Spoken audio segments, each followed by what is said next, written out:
warahmatullahi wabarakatuh. Alhamdulillahirabbil alamin. Wassalatu wassalamu ala asyrafil anbiya'i wal mursalin nabiyina Muhammadin wa ala alihi wa sahabatihi wa man tabi'ahum bi ihsanin ila yaumiddin. Amma ba'd.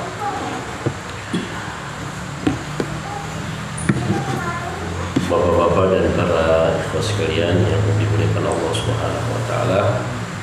Alhamdulillah, kita bersyukur kepada Allah Subhanahu wa taala atas segala nikmat yang dianugerahkannya kepada kita, dan secara khusus pada malam hari ini kita dipertemukan kembali oleh Allah Subhanahu wa taala di rumah Allah, di masjid yang penuh berkah ini. Dan malam ini insyaallah kita akan masuk pada kelanjutan dari materi kita. Masih ingat ya, materi kita adalah 50 hadis-hadis Nabi SAW yang dikumpulkan oleh Syekh Dr. Umar Al-Muqbil hafizahullah ta'ala wa fakka asrah. Beliau termasuk ulama Rabbani yang saat ini sedang bikin sebuah ujian yang berat sebagai resiko perjuangan dan komitmen dengan kebenaran. Insyaallah semoga Allah memudahkan urusan beliau. Jadi yang pertama itu kita sudah bahas al-qaidatul ula. Jadi khamsuna qaidah, qawaid nabawiyah. Jadi ada kaidah-kaidah nabawiyah yang beliau ambil dari penggalan-penggalan hadis Nabi. Ya. Jadi tidak satu kaidah itu bukan satu hadis secara utuh, tapi ya ada hadis yang di dalamnya terdapat jawami'ul kalim dan ungkapan yang singkat namun itu sangat penting dan mendasar. Jadi namanya disebut oleh beliau dengan qawaid nabawiyah. Insyaallah kalau Allah mengizinkan besok malam setelah besok malam itu kita juga akan ta'lim insyaallah tentang qawaid Qur'aniyah. Jadi ada qawaid Qur'aniyah dengan penulis yang sama. Jadi al-qaidatul ula kita sudah pelajari, dan ini sekira satu hal yang sudah sering ya kita dengarkan kajiannya, kita ikuti, kita pelajari, yaitu tentang hadis Rasulullah atau ucapan Rasulullah, innamal a'malu binniyat. Nah, sekarang kaidah yang kedua dari qawaid nabawiyah ini adalah ucapan Rasulullah sallallahu alaihi wasallam, man ahdatsa fi amrina hadza ma laysa minhu fa huwa raddun. Diambil dari hadis yang diriwayatkan oleh Aisyah radhiyallahu taala anha dari Rasulullah SAW, oleh Imam Al-Bukhari dan Imam Muslim, dan juga tentunya para imam-imam ahli hadis yang lain.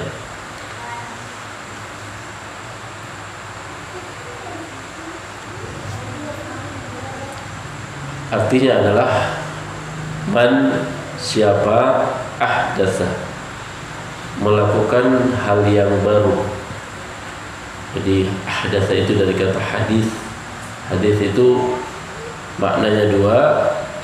Dalam bahasa Arab bisa bermakna hadis, perkataan atau ucapan. Hanya ucapan Nabi, perkataan Nabi sebenarnya hadithun Nabi, hadis. Hadis juga bisa bermakna jadid, baru.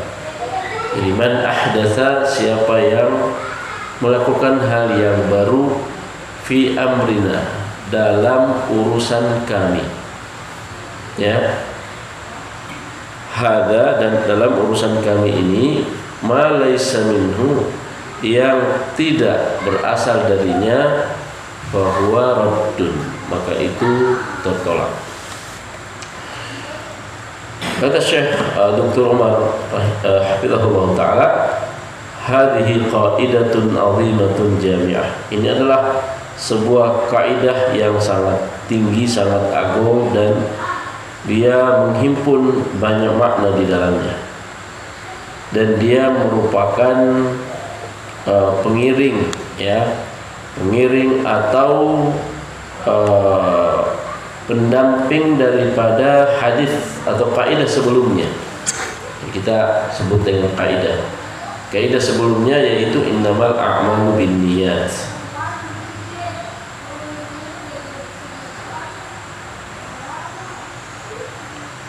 Hadis ini, kata Al-Imam Abu Ubaid Al-Qasim Ibn Salam,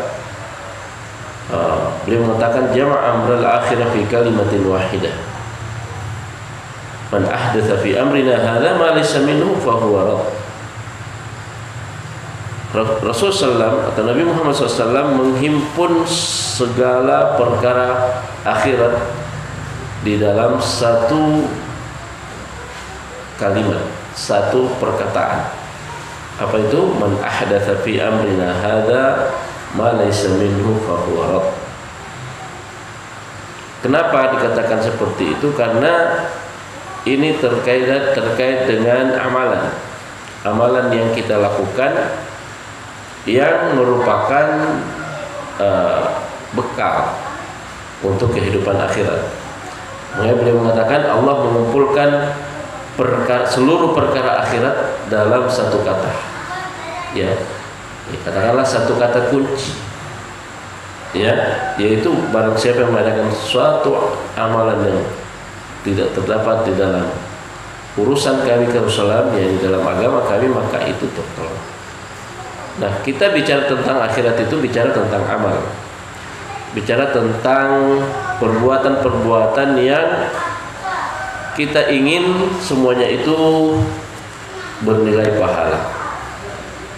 Pahala itu bekal kita, ya, untuk kehidupan di akhirat. Sehingga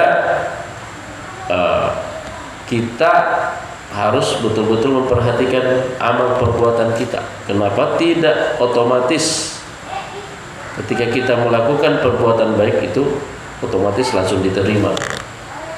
Ya, ada yang diterima dan ada yang ditolak oleh Allah Subhanahu wa taala. Meskipun kita sudah merasa melakukan itu dengan baik, ya, melakukan itu dengan baik. Kemudian beliau mengatakan wa jama'a amrad dunya kullahu fi kalimatin wahidah, sebagaimana Rasulullah SAW telah menggabungkan, menghimpun seluruh perkara dunia itu pada satu perkataan, yaitu innamal a'malu binniyat. Ya, innamal a'malu binniyat, sesungguhnya amal-amal itu tergantung daripada niat. Juga berbicara tentang amal. Akan tetapi, ya, amal-amal yang kita lakukan itu dalam kesibukan-kesibukan duniawiyah terkadang, ya, terkadang kita tidak menghubungkannya dengan persoalan akhirat, ya.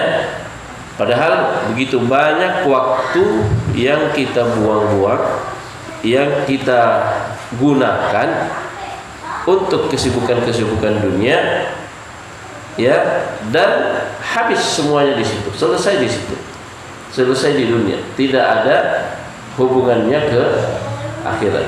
Maka kalau kita ingin kegiatan-kegiatan duniawi kita itu, ya, bisa memberikan kepada kita, ya, nilai yang istimewa dari Allah SWT, baik untuk ganjaran di akhirat, juga untuk bagaimana mempengaruhi kehidupan kita di dunia, maka jangan lupa setiap amalan itu harus selalu dibarengi dengan niat, ya, dibarengi dengan niat. Jadi innamal a'malu binniyat bukan hanya bicara niat dalam persoalan ibadah, ibadah mahdhah, tapi bagaimana seluruh aktivitas kita itu coba hadirkan niat-niat di dalamnya.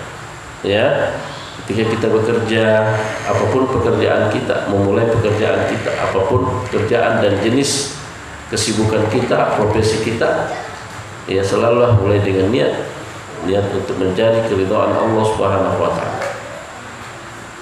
Nah, pasti ya kesibukan dunia kita itu tidak hanya akan memberikan kepada kita apa yang Allah takdirkan bagi kita di dunia ini, tapi juga untuk bekal di akhirat. Sudah menjadi kaidah bahwa setiap perbuatan-perbuatan yang mubah, perbuatan-perbuatan yang mubah, perbuatan-perbuatan yang apabila dikerjakan tidak ada pahala, ditinggalkan tidak berdosa, apabila dibarengi dengan niat yang benar, karena Allah Subhanahu wa taala, maka itu akan bernilai ibadah, nilai pahala. Dan bukan hanya untuk pahala, tapi juga sekali lagi nilai tambah untuk bagaimana kehidupan kita di dunia ini. Jamaah sekalian yang dimuliakan Allah Subhanahu wa taala,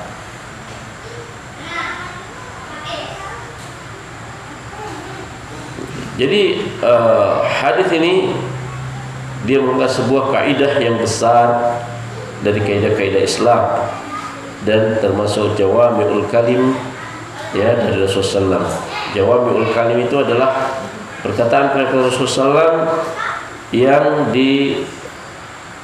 diungkapkan dengan kalimat yang pendek, yang singkat, namun di dalamnya syarat dengan makna, syarat dengan pelajaran-pelajaran, dengan kandungan ibrah dan faidah-faidah di dalam kita menjalankan ketaatan kita sebagai seorang muslim kepada Allah Subhanahu wa taala dan kepada Rasulullah.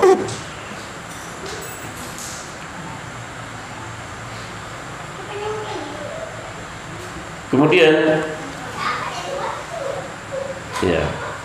terkait dengan kaidah ini, man ahdatsa fi amrina hadza ma laysa minhu fa huwa rad.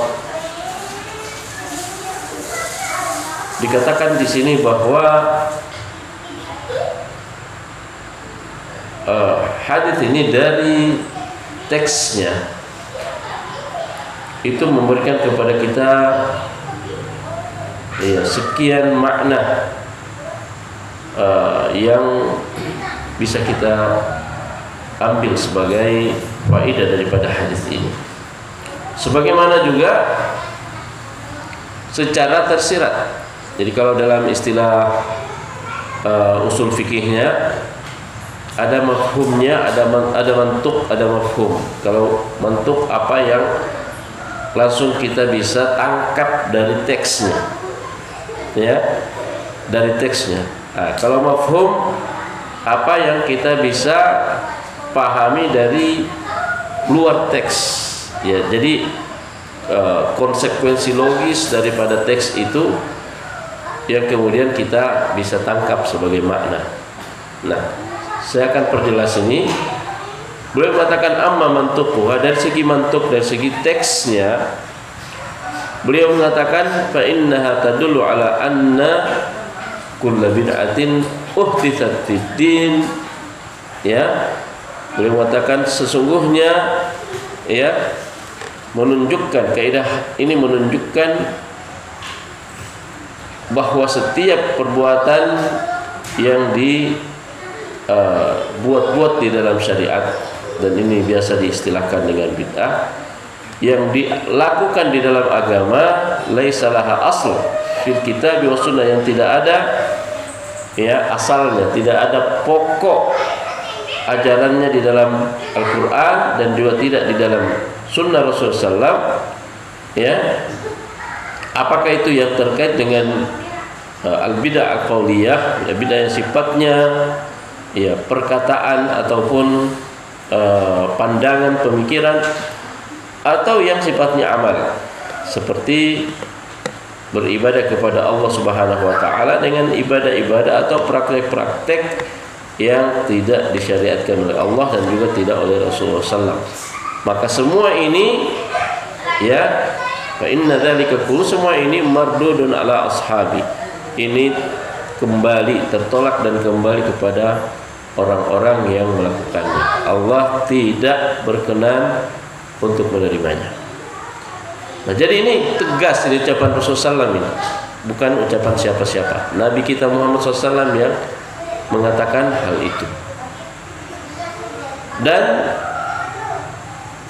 secara tersiratnya atau mafhumnya, maka fa inna man amila amalan alaihi amrullah wa rasuluh, ya, bahwa siapa yang beramal dengan suatu amalan, dengan suatu perbuatan yang berdasarkan kepada tuntunan Allah dan Rasulnya, ya, yaitu misalnya dengan beribadah kepada Allah berdasarkan, ya, akidah yang benar dan juga amal-amal yang soleh, ya, apakah itu yang wajib atau itu yang mustahab, maka amal seperti ini akan dipandang oleh Allah Subhanahu wa taala, akan diterima oleh Allah Subhanahu wa taala. Dan kemudian beliau menambahkan beberapa hal.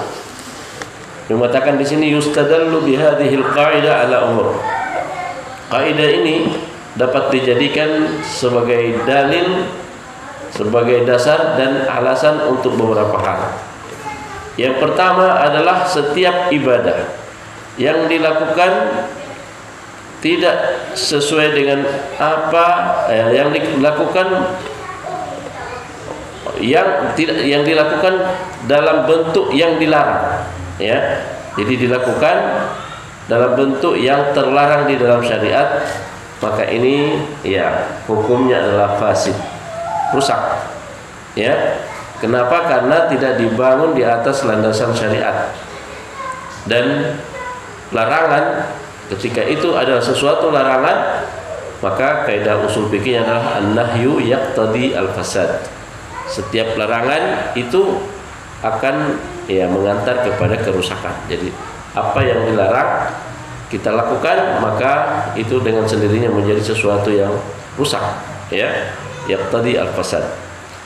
Dalam hal muamalah, ya, syariat yang melarang, maka fa innaha laghiyah, dia menjadi sebuah transaksi muamalah yang tidak sah, ya, yang la yu'taddu biha, tidak dihitung, ya. Kemudian yang kedua, di situ Rasulullah SAW mengatakan ma laisa minhu, ya, man ahdatsa fi amrina hadza ma laisa minhu, siapa yang mengadakan dalam urusan perkara kami ini sesuatu yang tidak ada darinya. Nah, yang tidak ada darinya, ma laisa minhu, itu ada dua, ya. Pertama dalam hal ibadah, ya, maka kata beliau, fa ma kana minha kharijan an hukmillahi wa rasulihi bi kulliyah fa huwa mardudun ala amili. Apa yang, ya, sudah keluar dari hukum Allah dan Rasulnya secara keseluruhan, secara totalitas, maka itu mardud, tertolak dan kembali kepada orang yang melakukannya. Wa amiluhu yadkhul tahta qawlihi, dan orang yang melakukan perbuatan itu berada di dalam, ya, kandungan firman Allah SWT, am lahum syuraka syara'u lahum minad din ma lam ya'dan bihillah. Apakah mereka memiliki syuraka, sekutu-sekutu bagi Allah Subhanahu wa taala yang telah mensyariatkan kepada mereka agama, ya, dengan apa yang tidak diizinkan oleh Allah Subhanahu wa taala. Faman taqarraba ila Allah bi'amalin lam yaj'alhu Allah wa rasuluhu qurbatan ila Allah fa'amaluhu batilun mardudun alaihi. Orang siapa yang mendekatkan diri kepada Allah Subhanahu wa taala dengan suatu amalan yang Allah dan Rasulnya tidak menjadikan itu sebagai suatu bentuk qurbah, suatu bentuk pendekatan diri kepada Allah Subhanahu wa taala, maka amalnya akan menjadi amalan yang batil, ya, yang tertolak dan kembali kepadanya.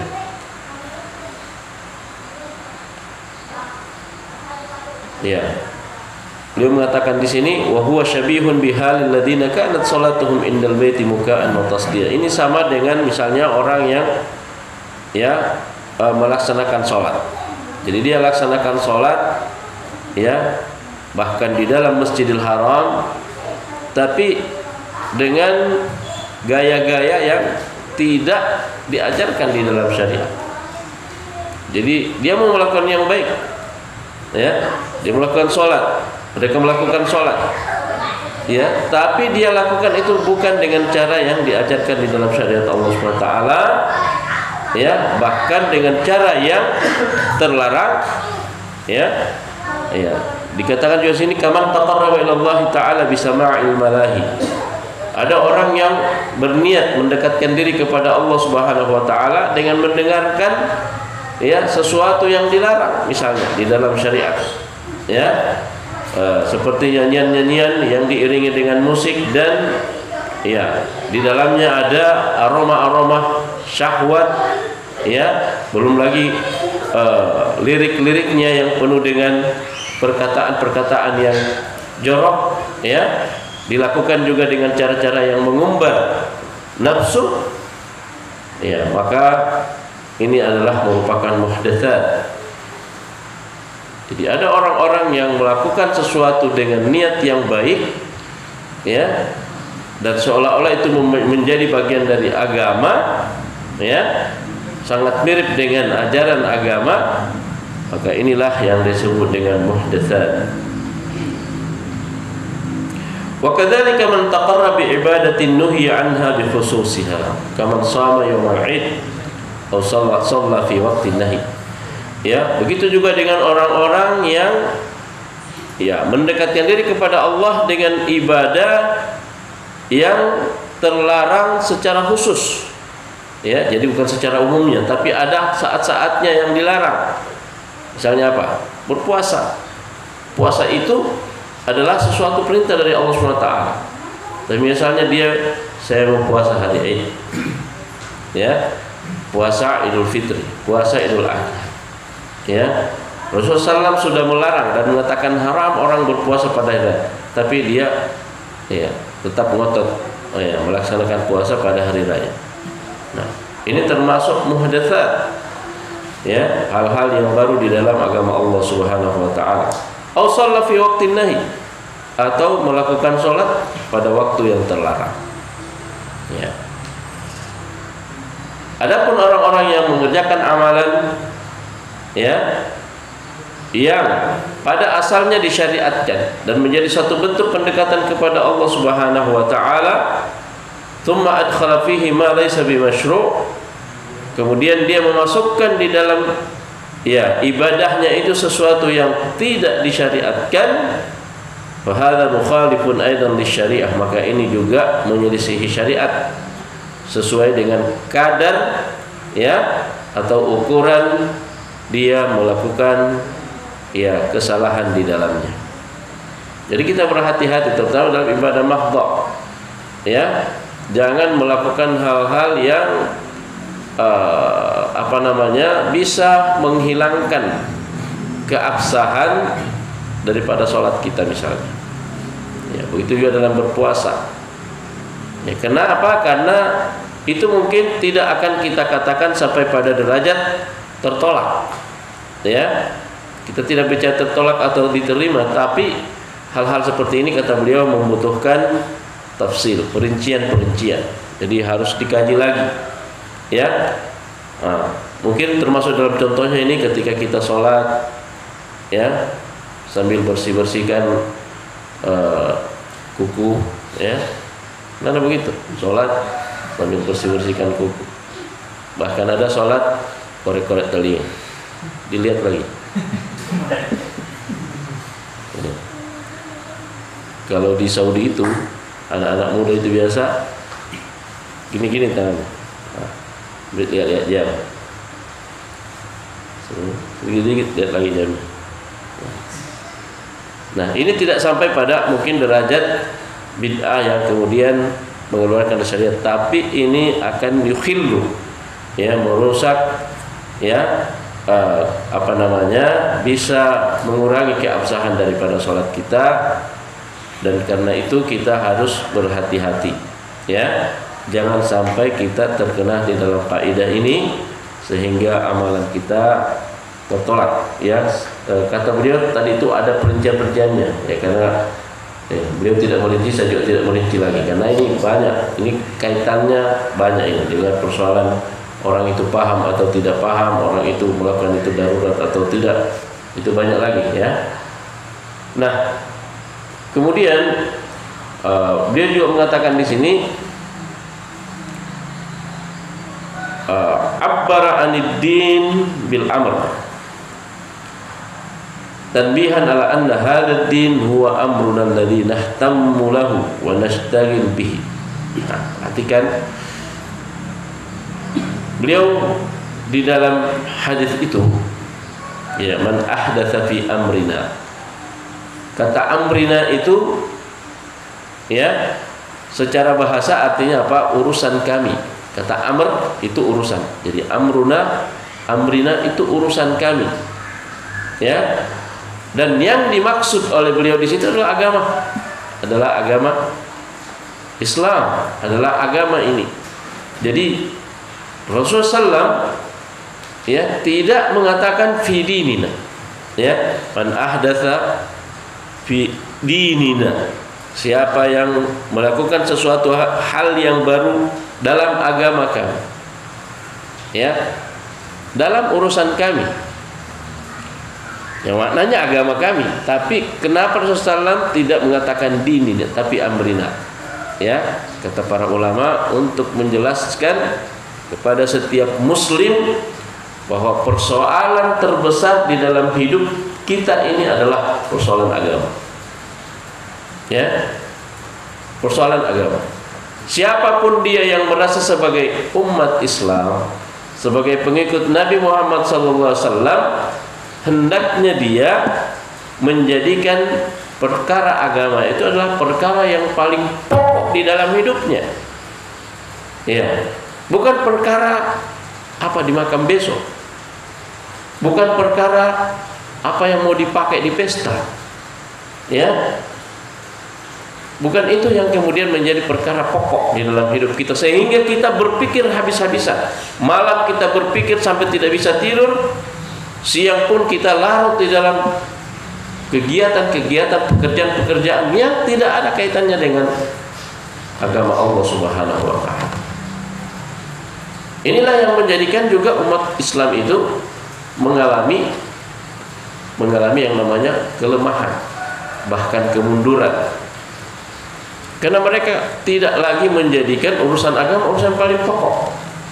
Ya, contohnya, ya, selain yang saya sebutkan tadi itu, ya, mohon maaf ya, bapak-bapak misalnya sebagai suami dari istrinya, kepala keluarga, ya, yang menjadi pikirannya sepanjang hari itu hanya masalah dunia saja, hanyalah masalah pekerjaannya, ya, bagaimana bisa dapat uang, ya, dan uang itu bisa dibelikan makanan, pakaian dan lain-lain sebagainya, ya.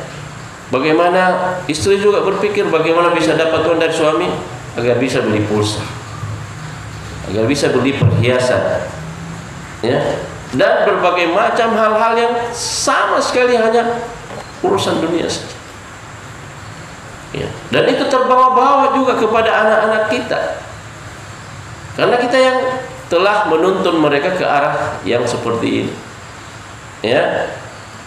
Kita baru mengakui anak kita itu punya cita-cita, punya orientasi masa depan kalau dia sudah punya cita-cita dan sudah punya usaha ke arah itu, ya, melalui pendidikan ataupun melalui belajar untuk bekerja, ya. Orientasi kita semuanya dunia. Nanti juga pada akhirnya ukuran dari keberhasilan dan kesuksesan semuanya dunia, ya. Alhamdulillah, Ustaz, anak saya sudah sukses, ya, sudah selamat. Selamat kenapa? Sudah selesai kuliahnya, sudah dapat pekerjaan. Sampai di situ ukuran sukses dan selamat. Ya, alhamdulillah anak saya ini walaupun sudah SD sudah jadi orang yang punya tanda-tanda kesuksesan. Karena masih kecil dia sudah, kalau saya besar saya mau jadi pengusaha, kalau saya besar saya mau menjadi seorang ini, seorang itu, seorang dokter dan lain sebagainya. Bahkan jamaah sekalian, saya pernah kurang lebih 10 tahun lalu kita pernah pergi di satu daerah. Itu masih jam yang mati dulu itu. Sudah bagus, sudah bagus. Oh, sudah jalan itu. Saya takut ceramah terus baru.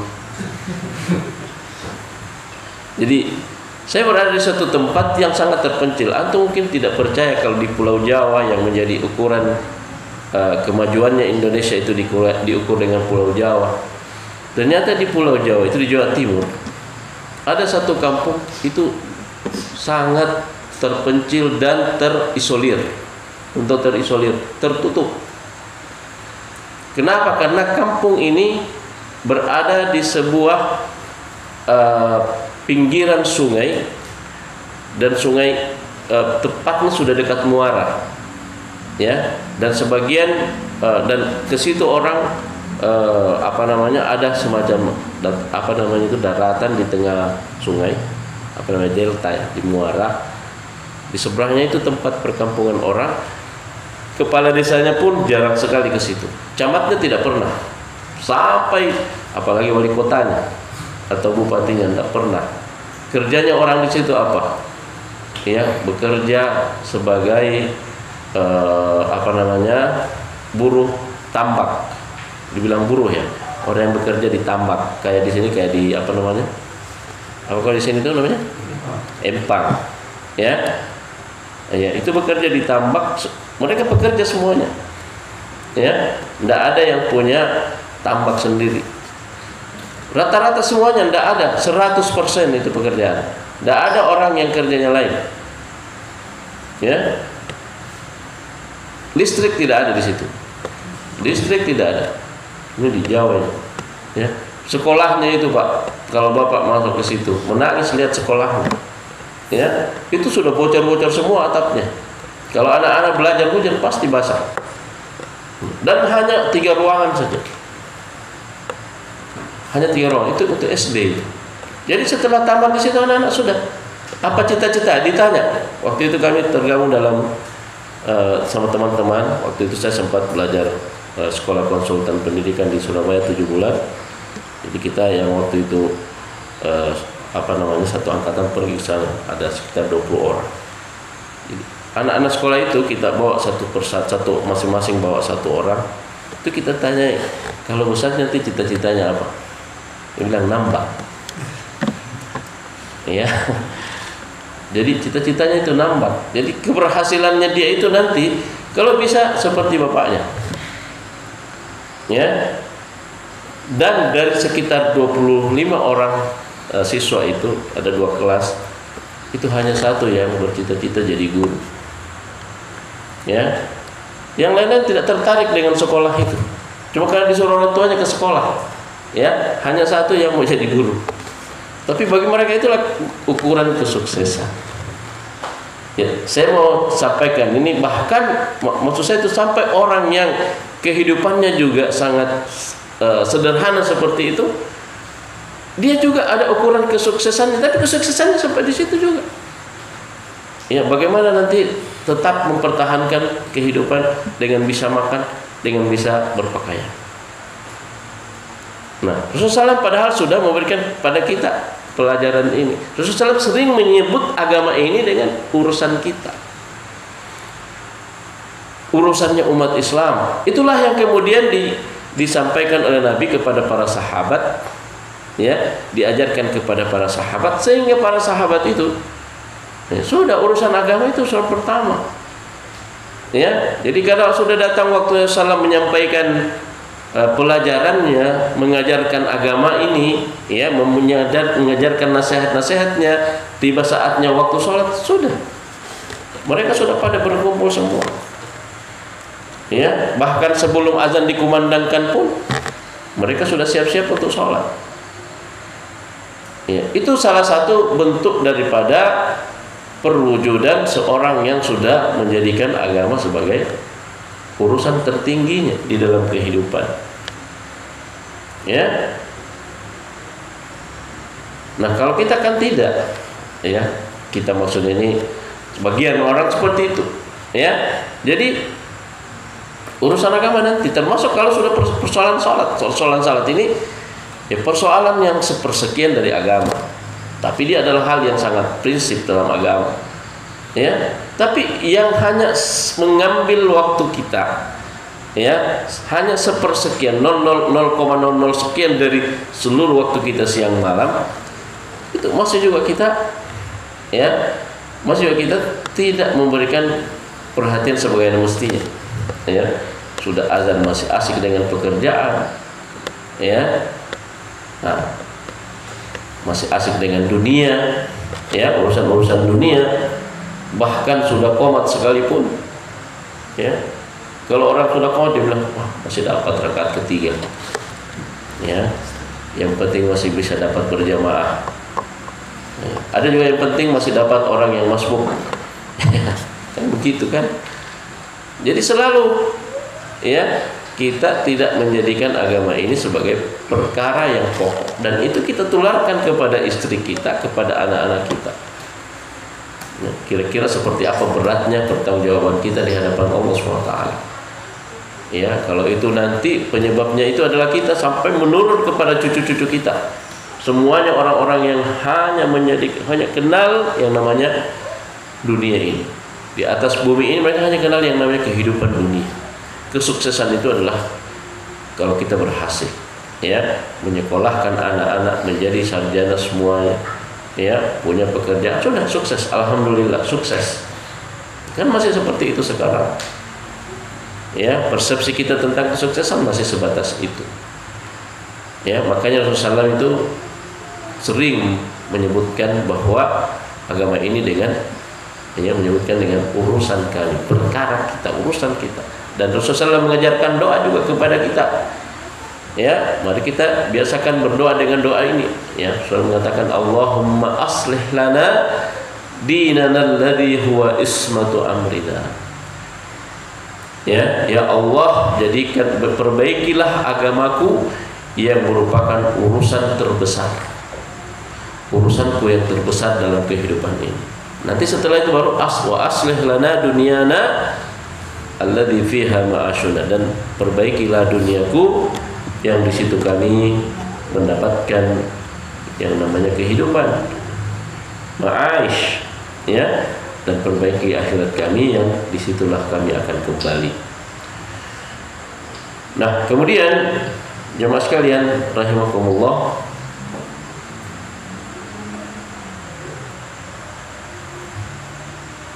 ya, beliau juga menjelaskan kepada kita di sini satu persoalan. Beliau mengatakan, man ta'ammal, orang siapa yang merenungkan, ya, menelaah secara mendalam di dalam atau terhadap perbuatan-perbuatan yang dilakukan, dibuat-buat di dalam agama.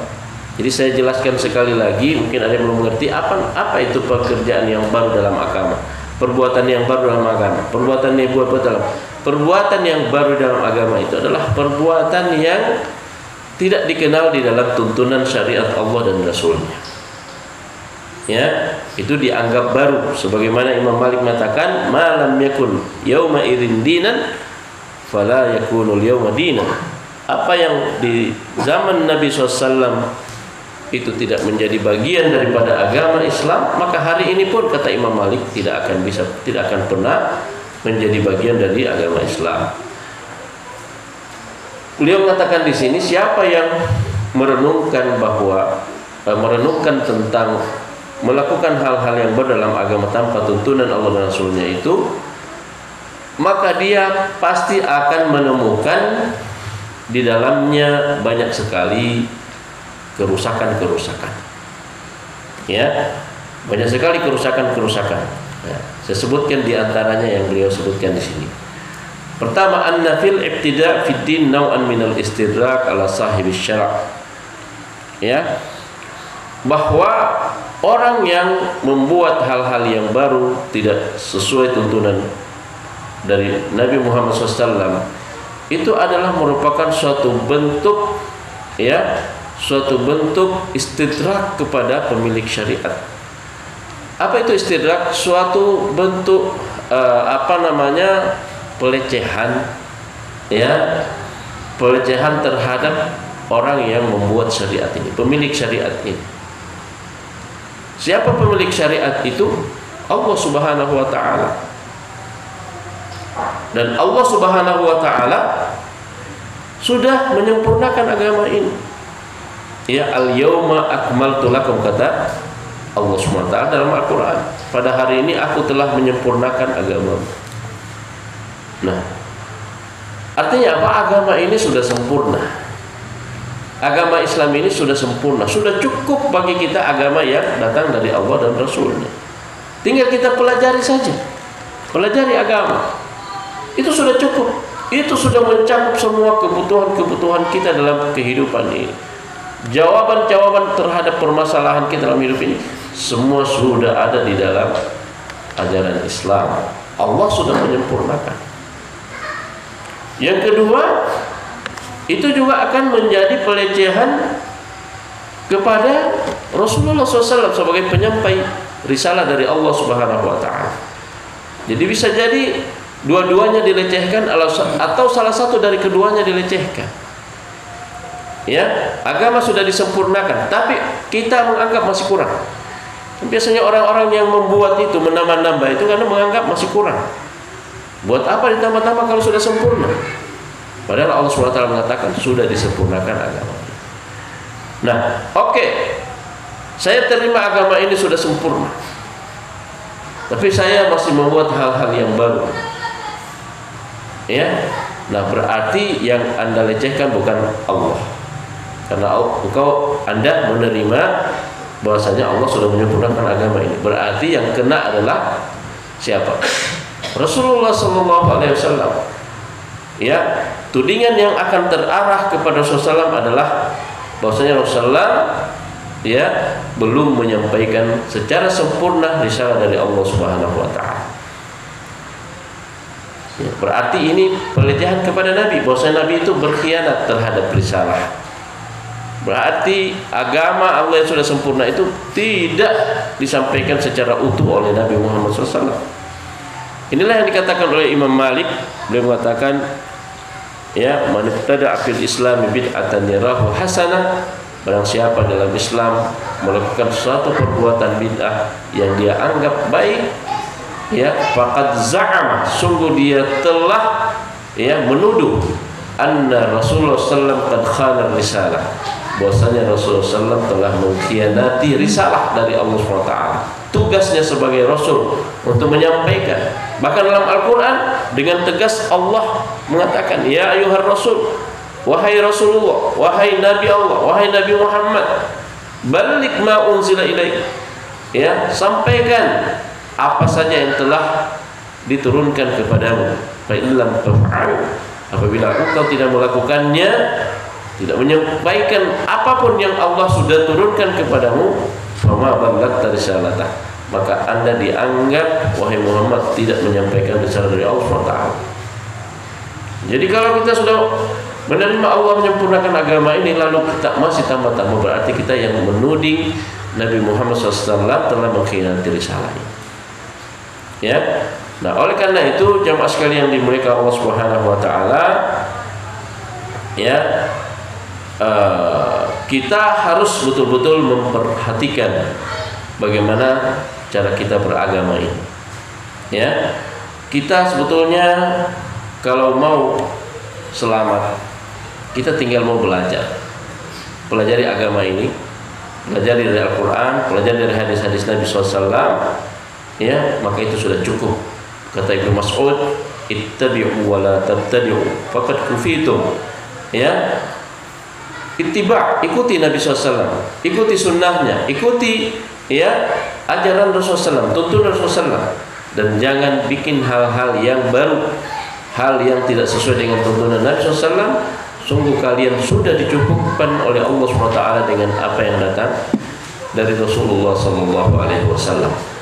Ya, dan ya, Ibnu Umar mengatakan di dalam sebuah perkataannya, ya, bahwa tidaklah ya sebuah sunnah, tidak sebuah bid'ah muncul dihidupkan ya oleh manusia kecuali ya bersamaan dengan itu akan mati, akan hilang sebuah sunnah yang sama, yang searah dengan itu dari Rasulullah SAW.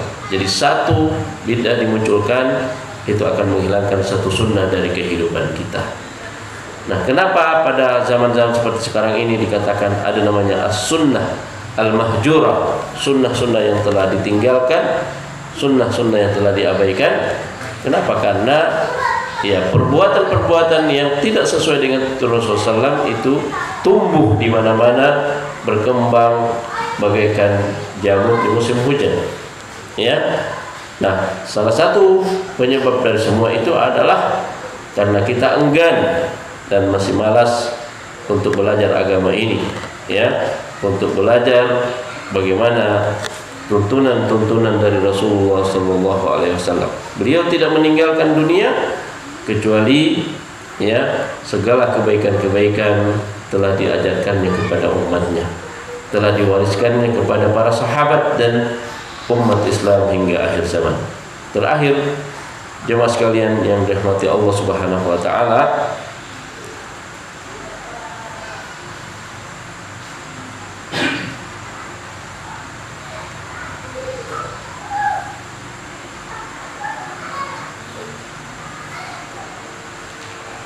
ya, satu hal juga yang beliau sampaikan di sini, bahwasanya ketika Rasulullah SAW dari awal sudah menutup pintu dan celah untuk orang melakukan kreativitas, ya, kreasi-kreasi di dalam agama ini dengan kaidah yang seperti ini, ya, menolak segala bentuk hal-hal yang dikreasikan.